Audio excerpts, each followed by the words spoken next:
नमस्कार विद्यार्थी मित्रांनो, स्वागत आहे तुम्हा सर्वांचं एससी पब्लिकेशन या चॅनलवर।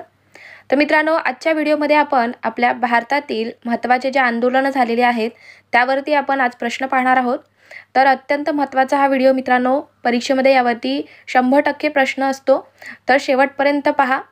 तर पहा, पहिला प्रश्न आहे, जालियनवाला बाग हत्याकांड कधी झाले?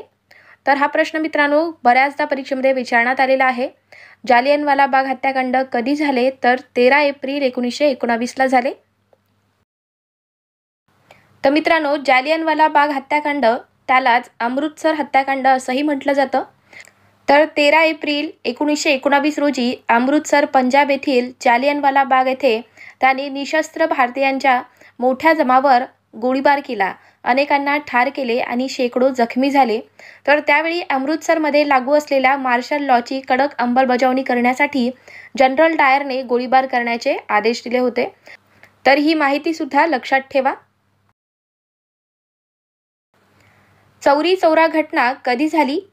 तर 4 फेब्रुवारी 1922 ला झाली आहे चौरी चौरा घटना। तर चौरी चौरा हे उत्तर प्रदेशातील गोरखपूर जिल्ह्यातील एक शहर आहे। तर 4 फेब्रुवारी 1922 रोजी असहकार आंदोलनात सहभागी झालेल्या शेतकऱ्यांच्या जमावाने पोलिसांवर हल्ला केला आणि पोलीस स्टेशन पेटवून दिले होते। तर ही ती घटना आहे ज्यामध्ये 22 कामगार आणि 3 नागरिकांचा मृत्यू झाला होता। 1885 मध्ये भारतीय राष्ट्रीय काँग्रेसची स्थापना कोणी केली? तर A.O. ह्यूम यांनी केलेली आहे भारतीय राष्ट्रीय काँग्रेसची स्थापना। तर मित्रांनो, परीक्षेमध्ये प्रश्न येऊ शकतो की आपल्या भारतीय राष्ट्रीय काँग्रेसची स्थापना कधी झाली आणि कुठे झाली असाही प्रश्न येऊ शकतो। तर लक्षात ठेवा, 28 डिसेंबर 1885 ला झालेली आहे, मुंबईला झाली होती याची स्थापना। चला पुढचा प्रश्न पहा, स्वातंत्र्य हा माझा जन्मसिद्ध हक्क आहे आणि तो मी मिळवणारच हे विधान कोणाचे आहे? तर हे विधान आहे बाळ गंगाधर टिळक यांचे। नेक्स्ट क्वेश्चन, काँग्रेसने संपूर्ण स्वातंत्र्याचा ठराव केव्हा आणि कुठे पास केला? तर 31 डिसेंबर 1929 रोजी लाहोर अधिवेशनात संपूर्ण स्वातंत्र्याचा ठराव पास केला होता काँग्रेसने। महात्मा गांधींनी दांडी समुद्रकिनारी मीठ कायद्याचे उल्लंघन केव्हा केले? तर 6 एप्रिल 1930 ला केले आहे। तर पहा मित्रांनो, 12 मार्च 1930 रोजी गांधीजींनी 78 अनुयायासह साबरमती अहमदाबाद येथील आश्रमातून पदयात्रा सुरू केली। दांडीपर्यंतचे 241 मैलाचे अंतर त्यांनी 24 दिवसात पूर्ण केले आणि 6 एप्रिल 1930 रोजी अरबी समुद्रकिनारी दांडी शहरात मीठ कायदा मोडला गेला। तर परीक्षेमध्ये बऱ्याचदा प्रश्न आलेला आहे मित्रांनो यावरती की दांडी यात्रेची सुरुवात कधी झाली होती? तर 12 मार्च 1930 ला। आणि कुठून सुरू झाली होती ही? तर साबरमती आश्रमापासून। तर लक्षात ठेवा मित्रांनो, अतिशय महत्त्वाचा हा प्रश्न। लंडनमध्ये ब्रिटिश सम्राटने पहिल्या गोलमेज परिषदेचे उद्घाटन केव्हा केले? तर 12 नोव्हेंबर 1930 ला केले, लक्षात ठेवा। तर पहा, पहिली गोलमेज परिषद ब्रिटनचे पंतप्रधान रॅमसे मॅकडोनाल्ड यांच्या अध्यक्षतेखाली झाली। 12 नोव्हेंबर 1930 रोजी हे लंडनमधील हाऊस ऑफ लॉर्ड्सच्या रॉयल गॅलरीचे महामहिम जॉर्ज पंचम यांनी उद्घाटन केले। गांधी आरबीएन करार कधी झाला? तर 5 मार्च 1931 ला झालेला आहे। तर पहा मित्रांनो, 5 मार्च 1931 रोजी लंडनमधील दुसऱ्या गोलमेज परिषदेपूर्वी महात्मा गांधी आणि तत्कालीन व्हाईसरॉय लॉर्ड आर्बियन यांच्यात राजकीय करार झाला, ज्याला गांधी आर्बियन करार म्हणतात किंवा त्यालाच दिल्ली करार असंही म्हटलं जातं। तर लक्षात ठेवा मित्रांनो, कधी झालेला आहे हा करार? तर 5 मार्च 1931 ला। कोणामध्ये झालेला होता? तर महात्मा गांधी आणि लॉर्ड आर्बियन यांच्यात हा राजकीय करार झाला, म्हणून त्याला गांधी आर्बियन करार असं म्हटलं जातं। तर लक्षात ठेवा। तर मित्रांनो, तुम्हाला आपले व्हिडिओ कसे वाटतायत? व्हिडिओ आवडत असतील तर व्हिडिओला लाईक करा, शेअर करा आणि मित्रांनो आपल्या इन्स्टा पेजला सुद्धा तुम्ही फॉलो करून घ्या। त्यावरती सुद्धा परीक्षेच्या दृष्टीने जे काही महत्त्वाचं आहे आपण ते टाकत असतो, त्याची लिंक डिस्क्रिप्शनमध्ये आहे। चला पुढचा प्रश्न आहे अतिशय महत्त्वाचा, पहा, कोणते वृत्तपत्र लोकमान्य टिळकांनी भारतीय राष्ट्रीय चळवळी दरम्यान लिहिले होते? तर त्यांनी केसरी हे वृत्तपत्र लिहिलेले आहे। तर पहा मित्रांनो, केसरी हे लोकमान्य टिळक यांनी भारतीय राष्ट्रीय चळवळीच्या काळात लिहिले होते. त्यांनी केसरी आणि मराठा हे 2 वृत्तपत्रे सुरू केली. केसरी जे आहे ते मराठीतून आहे आणि मराठा जे आहे ते इंग्रजीमधून आहे मित्रांनो. आणि अजून एक महत्त्वाचा पॉईंट मित्रांनो, की गणपती महोत्सवाची सुरुवात कोणी केलेली आहे, तर लोकमान्य टिळकांनी केलेली आहे. कधी केली होती त्यांनी, तर 1893ला. आणि त्यांनी छत्रपती शिवाजी महाराज महोत्सवसुद्धा सुरू केलेला आहे 1895ला. आणि अजून एक महत्त्वाचा पॉईंट यामधला मित्रांनो, की 1916मध्ये त्यांनी होम रूल लीगची स्थापना केलेली आहे. कधी, तर 1916ला. हा सुद्धा प्रश्न बऱ्याचदा आलेला आहे.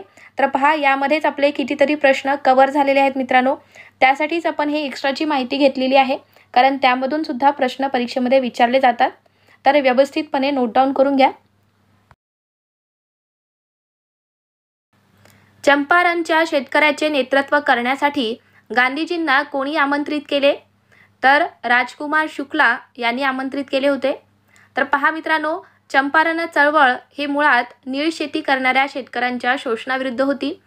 तर पहा, इथे कसा प्रश्न येऊ शकतो, तर चंपारण्य चळवळ ही कशा संबंधित होती, तर नीळ शेती करणाऱ्या शेतकऱ्यासंबंधित ही चळवळ होती. तर पहा मित्रांनो, चंपारणचे श्रीमंत शेतकरी राजकुमार शुक्ला या शोषणाविरुद्ध उभे असताना तेव्हा इंग्रजांनी त्यांच्यावर अनेक प्रकारे अत्याचार केले. तर गांधीजींनी इथे येऊन इंग्रजांच्या अत्याचाराविरुद्ध जनतेला एकत्र करावे अशी त्यांची इच्छा होती. म्हणून राजकुमार शुक्ला यांनी गांधीजींना आमंत्रित केले होते. सुभाषचंद्र बोस यांचे राजकीय गुरु कोण होते, तर चित्तरंजन दास हे होते त्यांचे राजकीय गुरु. तर पहा मित्रांनो, त्यांनी 1939मध्ये फॉरवर्ड ब्लॉक आणि किसान सभेची स्थापना केलेली आहे. कोणी केली ही स्थापना, तर सुभाषचंद्र बोस यांनी केलेली आहे. आणि त्यांनीच महात्मा गांधींना राष्ट्रपिता असे नावसुद्धा दिलेले आहे, तर लक्षात ठेवा. तर त्यांचे प्रसिद्ध नारे कोणते आहेत, तर दिल्ली चलो, जय हिंद आणि तुम मुझे खून दो हे त्यांचे प्रसिद्ध नारे आहेत. आणि त्यांचे आत्मचरित्रसुद्धा आहे एक प्रसिद्ध, द इंडियन स्ट्रगल या नावाने. तर लक्षात ठेवा मित्रांनो ही माहिती, परीक्षेमध्ये यावरती सुद्धा बऱ्याचदा प्रश्न आलेला आहे. मित्रांनो, तुम्हाला माझी शिकवण्याची पद्धत आवडत असेल तर आपल्या चॅनलला सबस्क्राईब करून घ्या, जेणेकरून मी जेव्हा पण व्हिडिओ टाकेल तेव्हा तुम्हाला नोटिफिकेशन मिळतील. चला पुढचा प्रश्न पाहूयात. अभिनव भारत ही क्रांतिकारकांची गुप्त संघटना कोणाकडून स्थापन करण्यात आली, तर बी.डी. सावरकर यांच्याकडून स्थापन करण्यात आली होती. तर पहा मित्रांनो, अभिनव भारत सोसायटीची स्थापना विनायक दामोदर सावरकर आणि त्यांचे बंधू गणेश सावरकर यांनी 1904मध्ये नाशिकमध्ये केली होती. तर त्याचे सुरुवातीचे नाव होते मित्रमेळा. तर त्याची स्थापना 1899मध्ये झाली होती. तर लक्षात ठेवा मित्रांनो. कोणी खिलाफत चळवळीचे नेतृत्व केले, तर अली ब्रदर्स यांनी केले होते खिलाफत चळवळीचे नेतृत्व. तर पहा मित्रांनो, खिलाफत चळवळ ही 1919 ते 1924 पर्यंत चालली, ज्याला खिलाफत चळवळ किंवा भारतीय मुस्लिम चळवळ असंही म्हटलं जातं.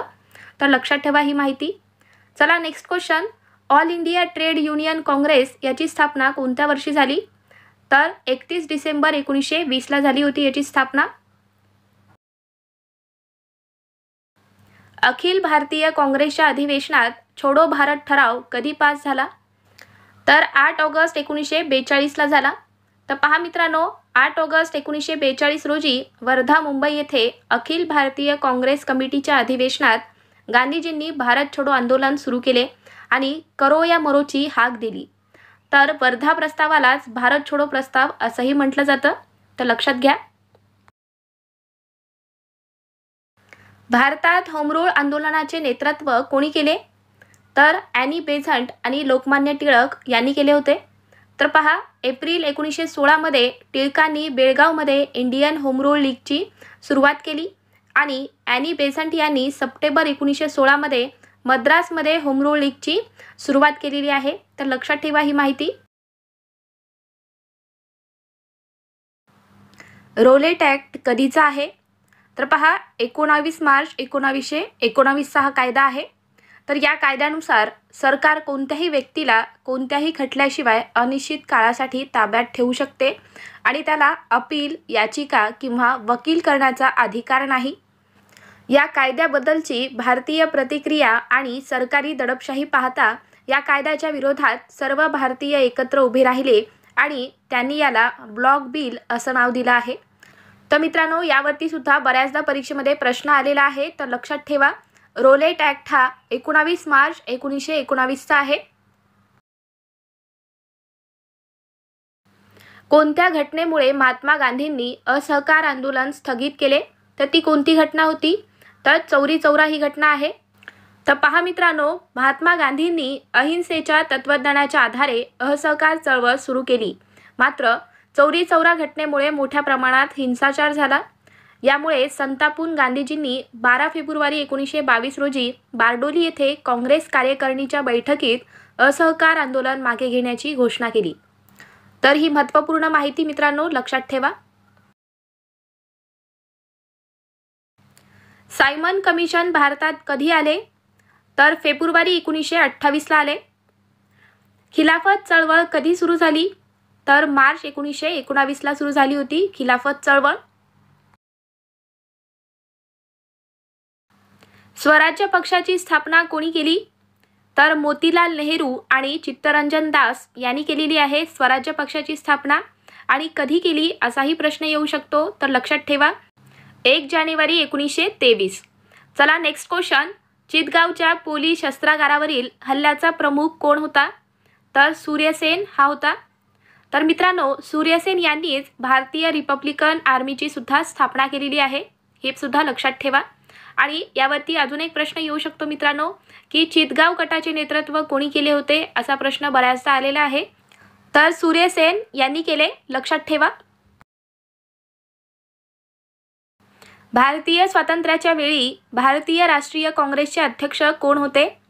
तर JB कृपलानी हे होते। नेक्स्ट क्वेश्चन, युगांतर पक्षाचे नेतृत्व कोणी केले? तर जतींद्रनाथ मुखर्जी यांनी केले आहे युगांतर पक्षाचे नेतृत्व।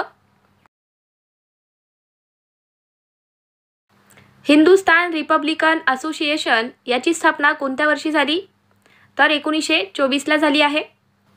भगतसिंग, सुखदेव आणि राजगुरू यांना कोणत्या प्रकरणात फाशीची शिक्षा सुनावण्यात आली होती? तर लाहोर कट प्रकरण। तर या प्रकरणामध्ये भगतसिंग, सुखदेव आणि राजगुरू यांना फाशीची शिक्षा सुनावण्यात आली। तर मित्रांनो, हे झाले आजचे महत्त्वाचे प्रश्न। अतिशय महत्त्वाचा हा टॉपिक मित्रांनो परीक्षेसाठी, यावरती परीक्षेमध्ये 100% प्रश्न असतो। तर तुम्हाला हा आजचा व्हिडिओ कसा वाटला, माझी शिकवण्याची पद्धत आवडत असेल तर व्हिडिओला लाईक करत चला, चॅनलला सबस्क्राईब करून घ्या आणि तुमच्या मित्रांना सुद्धा शेअर करा मित्रांनो, जेणेकरून त्यांना सुद्धा याचा फायदा होईल। चला तर मग भेटूयात पुढच्या व्हिडिओमध्ये। थँक्यू।